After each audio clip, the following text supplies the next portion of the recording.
مکمل موسیٰ کو پانے کے لیے یہ آگ کا دریا تو بہت کم تر ہے۔ تم نے اسے مکمل نہیں دیکھا نا؟ اگلی صبح جب وہ معمول کے مطابق تندور سے اوپلوں کو ترتیب دے رہی تھی، تب ہی حویلی میں دبا دبا سا ہنگامہ اٹھا۔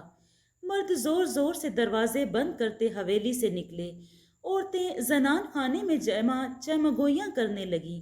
بشرا لپک چھپک اس تک پہنچی، وہ موسیٰ کہیں چلا گیا۔